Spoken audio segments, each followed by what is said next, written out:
பகுதி 3. நெருப்புக்கோழி சோம்பேறிகள். கடைசி 3 பேர்.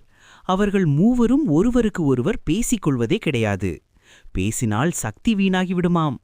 அப்போது தெனாலிராமன் ஒரு பெரிய கூச்சலை உண்டாக்கினார். ஐயோ, மண்டபம் தீப்பிடிச்சு எரியுதே, எல்லாரும் ஓடுங்க என்று கத்தினார். உண்மையிலேயே ஒரு மூலையில் பழைய துணிகளை போட்டு கொளுத்தினார் ராமன். வெப்பம் அந்த 3 பேரின் உடலை தொட்டது. அப்போது நடந்த உரையாடல்தான் ஹைலைட். நபர் 1 கண்ணை திறக்காமலே, டேய், ஏதோ சுடுதுடா, யாராவது தண்ணி ஊத்தச் சொல்லுங்கடா. நபர் 2 ஏண்டா கத்துற, எரியிறது ஓங்கால் தானே, பேசாம தூங்குடா, யாராவது அணைப்பாங்க.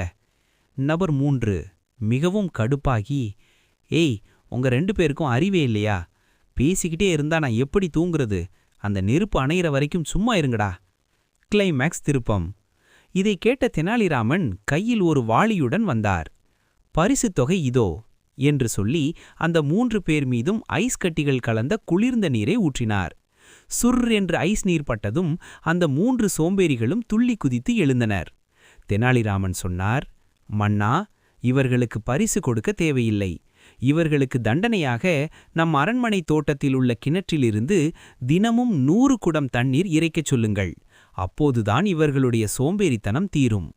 அன்று முதல் அந்த 3 பேரும் விஜயநகரத்தின் மிகச்சிறந்த உழைப்பாளிகளாக மாறினர்.